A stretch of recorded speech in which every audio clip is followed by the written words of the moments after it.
La phrase de Socrate « Connais-toi toi-même » n'est pas exactement de lui. C'est une devise inscrite au frontispice du temple de Delphes que Socrate reprend à son compte. Mais elle figure au panthéon des grandes phrases philosophiques. Cette assertion, sous sa forme impérative, indique que l'exigence de l'homme doit se porter sur sa nature. C'est en se connaissant, en cherchant lui-même, que l'homme pourrait trouver la sagesse. Mais deux questions essentielles sont posées par Socrate. Pour y trouver quoi ? Par quels moyens ? La préparation physique est certainement un premier pas pour apprendre à se connaître, à pouvoir évaluer ses capacités physiques. C'est ce que nous allons tenter de découvrir dans cette première causerie sur la préparation physique.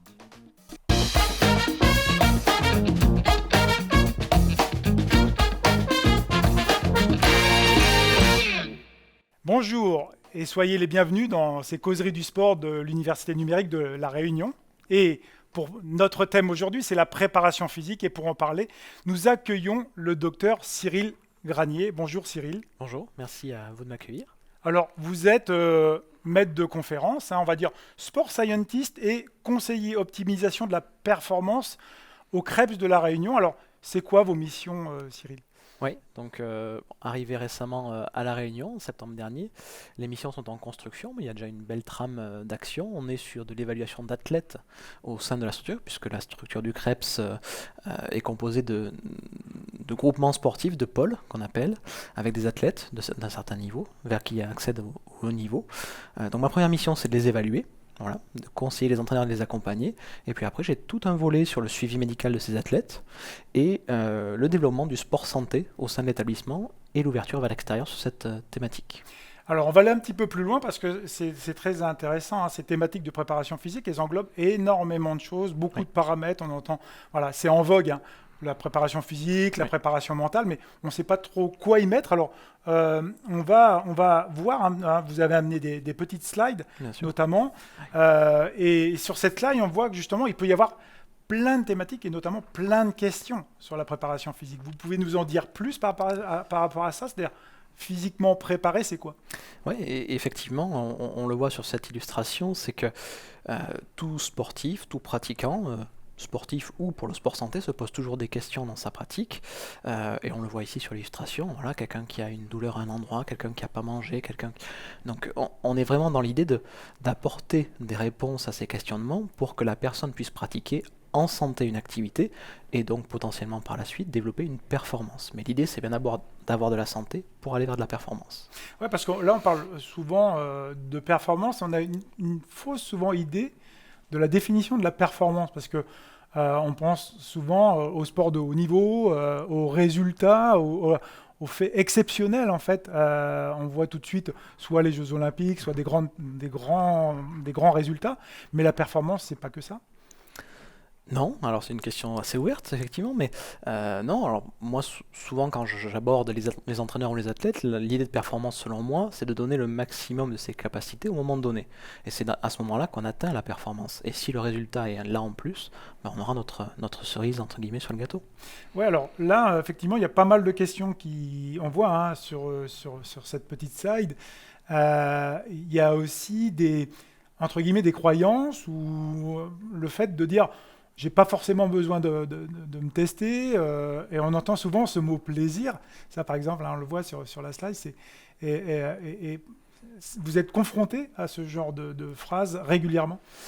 Oui, je l'ai été, on l'est au quotidien, même par des athlètes de très haut niveau qui parfois viennent faire des tests parce qu'ils sont dans pas une obligation, mais un système, une habitude, et ils nous disent, mais moi là, quand je fais un test, j'ai pas de plaisir, mon plaisir c'est de pratiquer en compétition. Donc je pense que ce plaisir aussi va se retrouver dans le fait de comprendre pourquoi on le fait, et ce que ça peut nous apporter pour justement atteindre ce plaisir de la participation, de la compétition, ou en tout cas sa propre réalisation en fait au final. Ça voudrait dire qu'on peut aussi prendre plaisir à se tester ? Alors, est-ce qu'on va aller vers un trait masochiste peut-être, mais je le suis certainement parce que moi, dans le test ou dans l'effort, je prends très souvent du plaisir. Et je pense que beaucoup de pratiquants, notamment dans les sports d'endurance, sont dans cette logique, c'est se dépasser dans des efforts un peu difficiles, des fois apporte énormément de satisfaction et de plaisir. Oui. Là, on a aussi une autre slide, et vous avez aussi préparé ces slides. Une évaluation, pour moi, c'est vrai qu'elle est la performance est multifactorielle. Et on peut le voir, il y a différents domaines, c'est-à-dire qu'évaluer quelqu'un dans un but de préparation physique, Il y a pas mal de domaines. Vous pouvez nous en dire plus? Oui, et effectivement, cela fait partie de mes missions au quotidien au Crêpes de la Réunion. C'est-à-dire que on a le volet effectivement pour les sportifs de haut niveau qui veulent atteindre le haut niveau, mais on a aussi toute cette évaluation sur une population sédentarisée, sur une population atteinte de diabète du coup, une population vieillissante. Donc il y a une vraie thématique à aller creuser ces aspects-là pour avoir une population en bonne santé. Mhm. Oui, là, parce qu'en fait, on voit le côté, là, sur cette slide, le sport professionnel. Il y a de plus en plus une professionnalisation, même dans les sports à niche, on va dire. Ouais. On le voit par exemple, même là, nous, sur l'île de la Réunion, on a le trail, il se professionnalise. Mais il y a une grosse partie quand même de sport amateur et de sport santé. C'est la plus grosse partie quand même. Oui, oui, effectivement, sur l'évaluation de haut niveau, on est sur une niche de pratique, il faut être tout à fait clair, et des protocoles très spécifiques pour ces personnes-là. Mais l'avantage de ces protocoles et de cette niche, c'est que c'est un incubateur de ce qu'on peut faire par la suite et le développer à ce sport plus ouvert de pratique amateur ou de pratique santé, effectivement. Ouais, alors on voit là sur justement ces diapos, le côté du sport santé, il y a des tests particuliers, Oui. mais ça voudrait dire aussi que dans le sport professionnel, il y a des tests particuliers, c'est pas forcément les mêmes entre le sport professionnel, sport amateur, sport santé. On va avoir une base de tests qui va être assez semblable. Là, notamment, on voyait sur la photo tout à l'heure une évaluation des anthropométriques, c'est-à-dire des caractéristiques morphologiques, taille, poids, indice de masse corporelle ou autre. Donc ça, on le retrouve très généralement dans les batteries de tests du sport professionnel. Mais c'est vrai que sur le sport santé, on est plus dans une photographie instantanée de la capacité de la personne sans aller chercher ses capacités maximales. On va avoir un reflet de sa condition physique générale. Dans le sport pro, généralement, comme on le dit assez trivialement, on pousse la machine au maximum de ses capacités pour essayer de développer cette fois-ci. Voilà, de développer, d'aller au maximum, de potentialiser les capacités physiques. En fait. Encore une fois, on revient un petit peu sur les croyances du fait que souvent les tests ont été assimilés parce qu'on est un athlète, on va dire entre guillemets élite, ou un athlète de bon niveau, voire de haut niveau. Mais c'est dur justement de faire comprendre aux personnes que voilà, ce n'est pas uniquement pour les athlètes de haut niveau ou les athlètes élites. Non, du tout. Et puis, là, je vois la diapositive que vous avez sous la main. C'est une idée de globalisation et de compréhension de notre objectif. Hein. Là, on le voit ici, une relation entre ce qu'on veut atteindre, qu'on soit en sport professionnel, sport santé, sport amateur, comment on veut l'atteindre, et pour savoir comment on veut l'atteindre, il faut évaluer ce qu'on est prêt à faire pour atteindre ce point-là. Donc c'est aussi le graphique qui a à côté de cette illustration, c'est que généralement les personnes qui viennent nous voir ont un projet, c'est la coupe, c'est la médaille à la fin, c'est l'envie de perdre 20 kilos, c'est l'envie d'être en bonne santé. Mais par contre, toutes les étapes à mettre en place pour atteindre ces objectifs-là, il faut les accompagner. Elles ne le savent pas forcément et c'est notre rôle au Crêpes de la Réunion d'accompagner les sportifs, amateurs, professionnels, mais également les personnes en santé précaire pour atteindre ces objectifs de bien-être en tout cas. Voilà. Ouais, ça veut dire que là, quand on voit cette slide, cette coupe, c'est un petit peu le côté du roi soleil. On va aller chercher le roi soleil, c'est ce qu'on dit un peu, et malheureusement, quand on va chercher uniquement ça, on peut vite tomber dans les marécages. Avant, il y a plein de points d'étape. C'est ça que vous voulez dire. C'est exactement ça. Si on prend un athlète qui me dit, moi j'ai eu le cas par le passé, je vais être champion olympique. Ok, tu as 15 ans, quelles étapes on va mettre en place pour que tu progresses? Quels sont les déterminants? Alors si on parle de sport pro bien sûr, quels sont les déterminants de la performance dans ton activité physique? Et en fonction de ça, quels sont tes points forts et tes points faibles par rapport à ces déterminants? Si on prend une personne en sport santé, on va être dans la même logique. On va lui dire, écoutez madame ou monsieur, vous avez un risque de diabète potentiel. Voilà les constats qu'on fait. Maintenant, qu'est-ce qu'on met en place pour éviter ce constat final du risque de diabète? On va vous évaluer, on va vous proposer des remédiations via une activité sportive qui va solliciter tel ou tel autre facteur et qui vous permettront de limiter les risques d'atteinte de ces types de pathologies. Alors, moi, j'ai une question, parce qu'on voit aussi dans la slide suivante, mais c'est très complexe, en fait, parce qu'on est dans une complexité, je dirais pas compliqué, complexe. Il y a énormément de paramètres, et en fait, on est là confronté à des personnes qui vont venir, on l'a vu, qui ont un gros projet. C'est un challenge, ils sont motivés pour ce challenge, c'est aussi parfois un rêve. Oui. Et en fait, on revient à des choses très factuelles, grosso modo, sur le terrain, de dire les réalités, on va aller sur tel ou tel secteur. Oui. Qu'est-ce qu'on va privilégier en premier, par exemple, dans dans ces thématiques, parce qu'on voit, hein, il y a énormément de choses, hein, la force, l'endurance, la vitesse, la coordination, enfin, il y a énormément de choses, on pourrait aussi s'y perdre, Oui, et c'est complètement. peut-être aussi pour ça qu'on a du mal peut-être à rentrer, non? Oui, ben, exactement. C'est pour ça que je mettais ce graphique et ces évolutions de Mhm. conception déjà de ce qu'est l'évaluation, de ce qu'on veut, des objectifs qu'on veut atteindre. Parce que si on parle d'une personne en santé précaire, par exemple, on peut très bien aller sur déjà simplement de l'évaluation de la mobilité ou de la souplesse, qui vont nous apporter des informations sur savoir à quel niveau elle peut se déplacer, se mobiliser.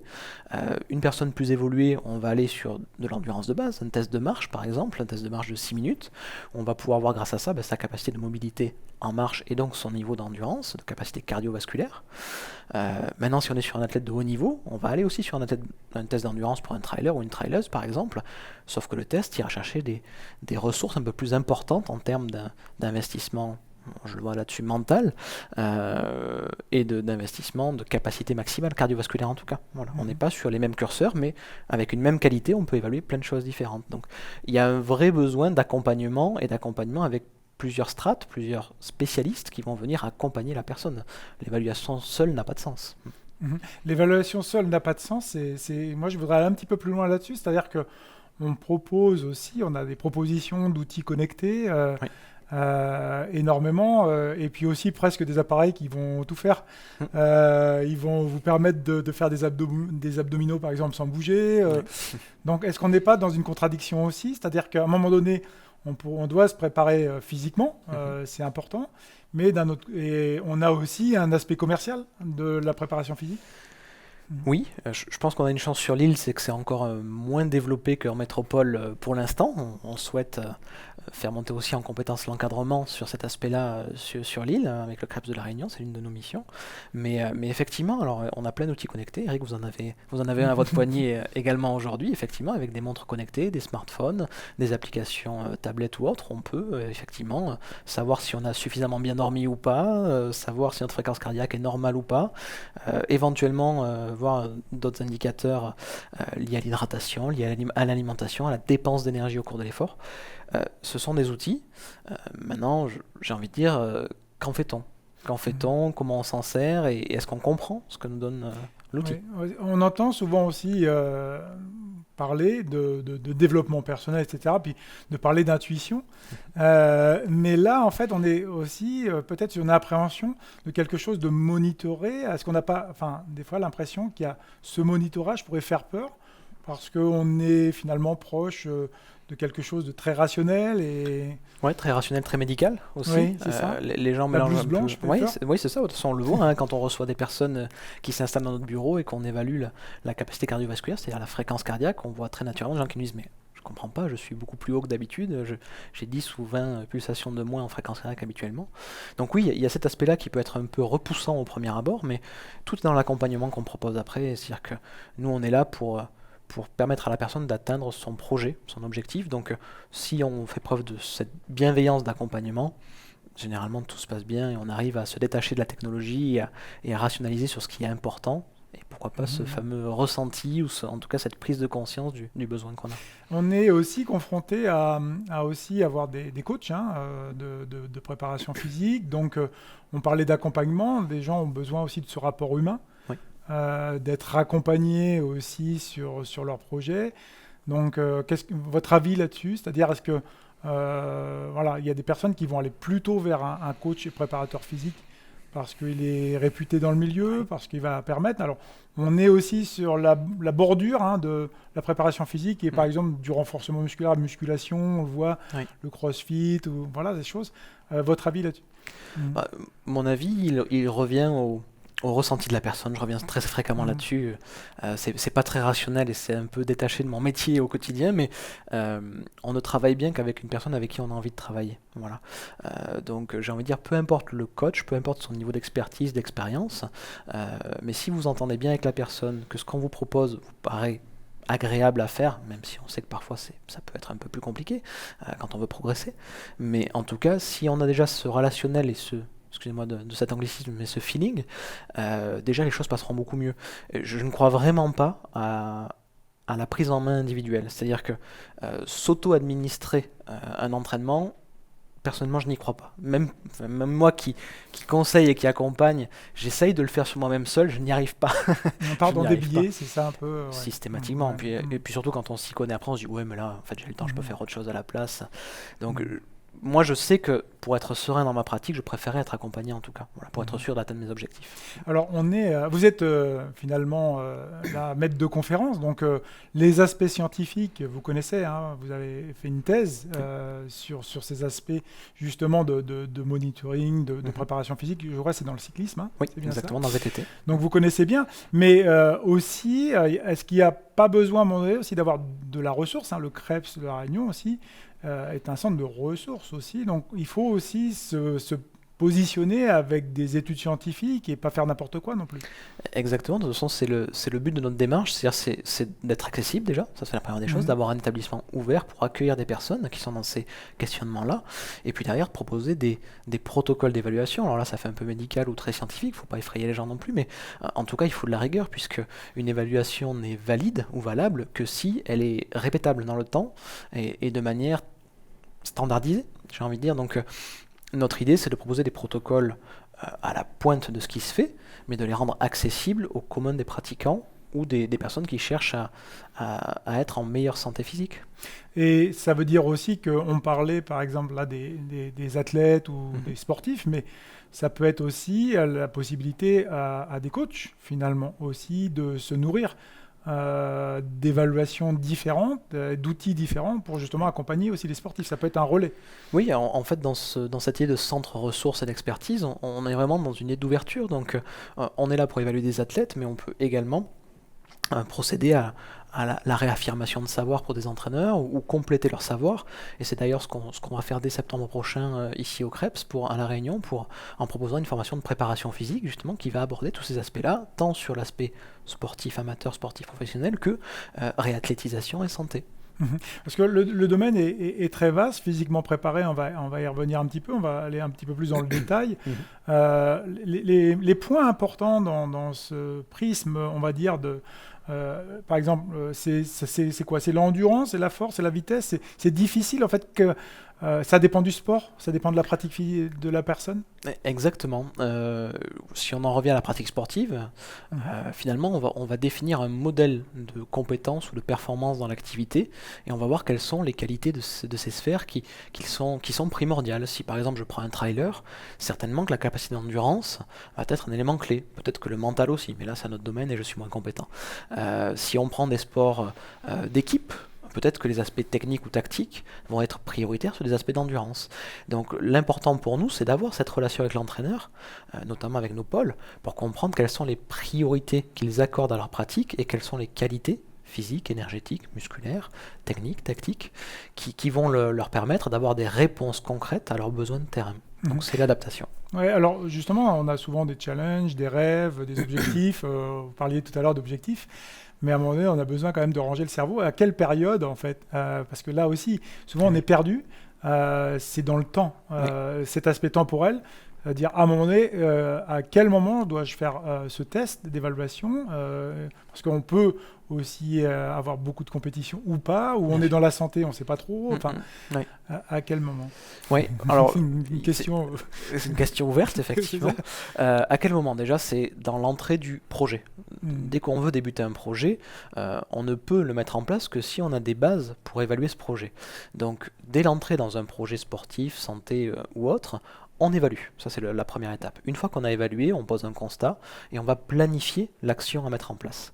Ce qui va être intéressant ensuite, c'est de re-questionner ce modèle. C'est de se dire, j'ai évalué la qualité d'endurance, si je dois citer celle-ci, comment ce que j'ai mis en place m'a apporté une plus-value dans ma vie au quotidien ou dans ma performance sportive. Et donc pour le savoir, il n'y a pas d'autre solution que de se réévaluer de la même façon sur la qualité. Mhm. Après, est-ce que ça passe par le terrain, le laboratoire? Est-ce que ça passe par la compétition? La compétition peut être un moyen d'évaluation aussi, hein, pourquoi pas? Mhm. Alors, on a vu, hein, ça aborde aussi bien le côté du haut niveau que monsieur et madame tout le monde, Oui. hein, dans le côté, on va dire, récréatif. Oui. Il y a aussi l'aspect santé. L'aspect santé, on va y venir aussi. Pourquoi évaluer? Parce que vous le dites hein, dans la slide suivante, c'est-à-dire se prémunir du surentraînement ou des blessures, c'est très très important aussi parce que dès l'instant, la première chose qu'il faudrait éviter, la règle numéro 1, comme on dit, c'est éviter de se blesser. Oui. Donc, C'est éviter de se blesser, savoir à quel moment on doit récupérer aussi, puisque la base de la progression, c'est quand même la récupération. Les gens ont parfois tendance à l'oublier. Moi, j'ai de nombreux exemples de personnes qui s'entraînent comme jamais une semaine avant la compétition, alors que c'est des moments où justement on va favoriser les adaptations et donc la récupération. Donc effectivement, évaluer, c'est se prémunir de risques, de blessures, de surmenage, de surentraînement. Donc ça sert aussi de fil conducteur au cours de la saison. On parlait de temporalité, il peut y avoir des évaluations récurrentes qui peuvent prendre différentes formes, mais qui vont nous donner une photographie à l'instant T du surmenage, de la fatigue ou de la forme de la personne. On parle dans l'évaluation en fait de données internes ou externes, et souvent il y a une confusion. Oui. Les données internes, et vous êtes vraiment attaché, je sais, dans vos études par rapport à ça, au ressenti finalement de la personne, le ressenti de l'effort. Damasio parlait de sentir, mais après ressentir, c'est pouvoir justement analyser avec le cerveau ces sensations. Mais là, on est aussi sur des données externes. Par exemple, sur votre diagramme, on peut aussi avoir des données externes qui sont la relation de force et puissance. C'est-à-dire, ça peut donner aussi un indicateur, en fait, au bout du compte, à la personne. Exactement. C'est-à-dire que c'est pas une dichotomie, mais quand même, on est proche de ça, c'est-à-dire qu'il faut être capable de croiser, je pense que c'est ça un bon encadrant qui vous accompagnera dans la démarche, c'est de se dire, on a des tests, ils sont des tests, ils représentent, comme je l'ai dit, un instantané, et après, il faut être capable de comprendre sur le terrain ce qu'on fait et le ressentir. Et le ressentir, ça s'apprend. Et c'est ce que nous, on essaye de faire au sein du CREPS de La Réunion, d'apprendre à nos jeunes, d'accord, on vous évalue, maintenant, quand tu es sur le terrain, tu n'as plus l'évaluation et tu n'as plus cette image-là, ce graphique-là. Donc à quel niveau de force je suis? Est-ce que je peux encore répéter mon effort de force ou pas? Tout ça fait appel à un ressenti, à une connaissance personnelle de ses propres capacités. Et ça s'apprend. C'est-à-dire que chez le sportif professionnel, généralement, c'est appris.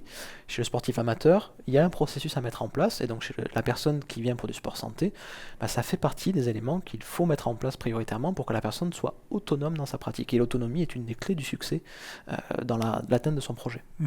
Oui, c'est vrai, mais être autonome, c'est être bien accompagné aussi, non? Autonome dans son ressenti, en étant bien accompagné. C'est ça, parce que les ressentis, en fait, tout le monde en a, on va dire. Oui. Et dans le sport, on peut ressentir, mais est-ce que ça peut être trompeur parfois? Parce que on en parlait un peu en off tout à l'heure, mais sur cette notion de no pain, no gain, on voit des personnes qui disent justement, moi, il faut que j'aille travailler sur une énorme fatigue. Et je vais même, quand bien même mon corps est excessivement fatigué, j'y vais quand même parce que j'ai dans ma pratique et dans mes drivers, étant enfant peut-être, ces notions-là. Oui. Et effectivement, c'est pour ça que je dis que ça s'apprend, c'est un vrai apprentissage, et j'irais même au-delà de l'apprentissage, c'est une expérience vécue. C'est-à-dire qu'à un moment donné, il faut être capable de situer son ressenti, sa sensation, par rapport à un événement. Et c'est toujours cette corrélation entre j'ai fait un trail de 20 km, je ressens une fatigue, je vais dire, de 8 sur 10 sur une échelle de bord, si on peut la citer. Mais derrière, finalement, je me sens bien, j'ai fait un bon résultat, donc il y a d'autres facteurs qui vont venir compenser ce ressenti-là. Maintenant, on va associer à ça le délai de temps dont j'ai eu besoin pour récupérer physiquement de l'effort, parce que le ressenti implique des facteurs externes, mais aussi des facteurs internes, et les deux vont s'entremêler. Donc je pense qu'il faut associer ces différents paramètres-là pour réussir à construire un ressenti, on va dire réel. Moi, il m'arrive sur des tests d'avoir des personnes qui me disent, sur cette même échelle, on débute le test, et ils me disent, moi je suis en ressenti de 8. Non mais l'échelle va à 10, tu es déjà à 8 au bout de 2 paliers. Donc il y a quelque chose qui ne coïncide pas entre la réalité que moi je perçois de l'effort externe et sa propre réalité interne de l'effort qu'il est en train de vivre. C'est ça, c'est une sorte d'épuisement que lui ressent, par exemple. Oui, par contre, là, nous, ça nous alerte. C'est-à-dire que si, moi, quand j'évalue une personne, si elle me dit qu'elle est à 8 sur quelque chose où elle devrait être à 2 ou 3, je me dis, peut-être que je vais faire un questionnaire de surmenage. Peut-être que je vais faire autre chose. Ce que vous dites, c'est très intéressant parce qu'on voit de plus en plus de sport scientists aller notamment dans les structures, dans les clubs, on le voit, dans les clubs de football, dans les clubs de rugby, etc. Et faire justement ces évaluations, ces suivis, mais sur les deux données, sur les deux versants, c'est-à-dire externe et interne, ils vont interroger le joueur, ils vont aussi faire des petits tests. Exactement. Et mettre tout ça finalement dans une sorte de petit cahier, mais aussi au quotidien, c'est-à-dire voilà, parce que ce jour-là, il peut se passer mal dormir. Par exemple, arrive à tout le monde. Arrive. Ça arrive. On a un manque de sommeil, et ça c'est très très important à intégrer aussi dans l'évaluation. Exactement, alors nous c'est aussi un service qu'on propose au sein du CREPS, c'est-à-dire se rendre disponible auprès des structures territoriales associatives pour les accompagner. Effectivement, on peut mettre en routine un travail de ressenti sur l'état de fatigue, sur l'humeur, sur la variabilité de la fréquence cardiaque, qui est un domaine plus pointu par exemple, de voir l'impact du système nerveux autonome sur la pratique ou sur son bien-être en tout cas. Donc tous ces systèmes de routine, plus on arrivera à acquérir de l'information, plus on pourra prescrire l'entraînement de manière adaptée aux besoins de la personne. Ouais. Alors dans nos auditeurs, on a des geeks scientifiques, donc on a amené des petits tableaux justement pour évaluer et aussi, vous voyez, ces possibilités qui sont vastes, mais il y en a d'autres, mais on voit par exemple le RPE, c'est le ressenti de l'effort. Exactement, c'est un acronyme anglo-saxon, mais c'est pour effectivement noter le ressenti de l'effort, alors parmi tant d'autres paramètres qui vont aller du RPE finalement sur peut-être le sport santé ou le sport amateur, mais finalement, j'ai envie de dire, on y revient très fréquemment à ce RPE. Dans une société qui a envie de se connaître, de se comprendre et de comprendre comment elle fonctionne, on va de plus en plus vers ce RPE. Ouais, alors on a eu quand même l'ère du VO2 max, beaucoup. On en revient un petit peu quand même si on le prend toujours en compte, mais il y a les lactates, il y a la respiration, aussi les seuils respiratoires, etc. Il y a énormément de choses aussi qu'on peut évaluer. Effectivement, au cours des tests, on peut proposer différents marqueurs de l'intensité de l'effort, cardiovasculaire, respiratoire, musculaire, on en parlera peut-être plus tard dans la deuxième causerie, mais il y a des capteurs embarqués musculaires qui existent, des analyseurs. Donc on peut aller très loin dans l'évaluation. Néanmoins, il ne faut pas oublier nos fondamentaux, entre guillemets. Donc, les filières, par exemple. Les filières énergétiques en sont une, effectivement. Donc là, on va parler des sports énergétiques plutôt, comme le trail, effectivement. Là, ce tableau qu'on a montré, il irait très bien pour un pratiquant de sport d'endurance ou une pratiquante de trail, de cyclisme ou autre, où on va, grâce à cette évaluation, pouvoir prescrire un entraînement dans certaines zones de travail, dans certaines filières énergétiques qui permettront de solliciter soit les graisses en priorité, soit les sucres en priorité. Donc il y a vraiment un aspect très concret à suivre après l'évaluation. Ce qui est intéressant, ce que vous dites, c'est-à-dire qu'il ne faut pas vouloir pour faire, il faut aussi comprendre. Ça permet aussi peut-être cette évaluation, on parlait en premier lieu d'apprendre à se connaître, on est là-dessus aussi, c'est-à-dire qu'il y a énormément de paramètres et sur des paramètres que parfois on ne maîtrise pas beaucoup et là vous allez accompagner en fait justement sur certains paramètres. Oui, alors nous l'idée c'est pas de faire de l'évaluation pour de l'évaluation, pour moi ça n'a pas de sens. J'ai parlé d'autonomie tout à l'heure, même si une personne vient nous voir, elle ne sera pas totalement autonome bien entendu par rapport à ces concepts d'évaluation, mais en tout cas on veut la faire partir de notre test avec un savoir, avec un accompagnement, et forcément on fait un compte-rendu, mais on fait un débriefing de ce qui se passe. Et l'idée c'est que la personne, elle ne revienne pas en disant « écoutez, vous m'avez donné ça, maintenant qu'est-ce que j'en fais? Qu'est-ce que ça veut dire ?» Non, elle repart de notre évaluation avec de l'explication et un début d'autonomie vers la pratique. Ce qui est intéressant aussi dans la slide suivante et la dernière de cette première causerie, c'est effectivement la notion de suivi, parce que on le voit bien, on peut avoir des dates différentes aussi de tests, et ça c'est quelque chose de très très important, c'est-à-dire aussi c'est le suivi dans le mois, dans l'année, voire les années. C'est un petit peu comme si on avait un carnet de santé en fait, quelque part, on pourrait avoir un carnet de préparation physique. J'adore cet exemple, c'est exactement ça, sauf que les rappels on les fait plus fréquemment sur cet aspect-là. Mais oui, effectivement, ce que vous voyez sur le graphique et le tableau associé, en fait, c'est un athlète que j'ai eu entraîner il y a quelques années en cyclisme. Alors le cyclisme, il y a beaucoup de technologies embarquées sur les vélos, donc c'est très facile d'évaluer, d'avoir des données. Mais le graphique à gauche, en fait, sont des temps d'évaluation d'une capacité aérobie maximale, et on voit comment elle progresse au fil des mois, donc c'est mois après mois. Et en fait, pourquoi j'ai mis cette diapositive-là, c'est que vous voyez les zones de travail comme j'ai exposé tout à l'heure, et on voit la différence entre le 26 octobre 2019 et le 27 juillet 2020. Donc en fait, si on se base sur l'évaluation qu'on a faite au tout début de la prise en charge, finalement on va louper le développement de l'athlète puisque il a progressé entre-temps. Donc c'est cette notion de réévaluation au cours du temps qui va nous permettre de réadapter les contenus d'entraînement et de continuer la progression de la personne. Donc c'est pas figé en fait, c'est ça qui est aussi parce qu'on a aussi cette idée que finalement une évaluation à un moment donné, hop, ça y est, on est catalogué, figé dans une compétition, mais finalement c'est toujours mouvant et toujours en mouvement. Et j'ai envie de dire, c'est encore plus vrai au haut niveau, parce que souvent les athlètes ont tellement de choses à penser que le test, l'évaluation vient à un point de l'année, ils savent que c'est à ce moment-là, ils se disent on l'a fait, on a notre licence pour pratiquer, on passe à autre chose. Mais non, en fait, un test se fait en routine. C'est là qu'il prend du sens et qu'il permet d'ajuster l'entraînement au fur et à mesure. Donc, il y a un vrai intérêt à suivre cette évolution au cours du temps, et même pour l'entraîneur, savoir si sa planification fonctionne, ne serait-ce que ça. Est-ce que ce que je propose à la personne que j'encadre fonctionne au quotidien? L'évaluation permettra d'avoir des données concrètes. Ouais, et l'évaluation, effectivement, c'est de trouver le bon compromis à bien évaluer sans trop évaluer non plus. Parce qu'en fait, on a aussi affaire à des personnes qui sont très geeks Oui, et qui ça vont aussi peut-être se focaliser sur les données. Donc, qu'est-ce qu'on peut leur Oui. dire aussi? Alors moi, C'est un là, accompagnement. exactement. Alors là, le cas précis, vous comprenez bien que j'avais affaire effectivement à ce geek dont on parle, c'est un athlète qui voulait de la donnée pour comprendre ce qu'il faisait. Mais le fin mot de l'histoire, c'est comprendre en fait. J'avais d'autres athlètes avec qui 2 ou 3 fois par an, c'était le maximum qu'on pouvait faire. Bon, on va se servir de cette base-là, d'apprentissage, de compréhension, pour voir comment on a mené notre projet ensemble, et si oui ou non il a porté ses fruits. Mais on n'aura que 3 temps dans l'année pour voir cet aspect-là. Donc moins de réadaptation au cours de l'année aussi. Il faut trouver le juste milieu. C'est une histoire de juste milieu, de discussion avec la personne pour avoir un accompagnement adéquat à son envie. Voilà. Donc c'est très intéressant cette discussion, on va la prolonger dans une prochaine causerie. Je vous remercie parce que c'est très intéressant, ça ouvre beaucoup de chance justement sur cette causerie du sport et dans la préparation physique, comment être bien physiquement préparé. En fait, ça englobe énormément de thématiques. On va vous laisser et puis on va vous retrouver dans une prochaine causerie qui va être à mon avis passionnante. Merci Cyril. Merci à vous et puis à très bientôt pour une prochaine causerie. Merci à vous.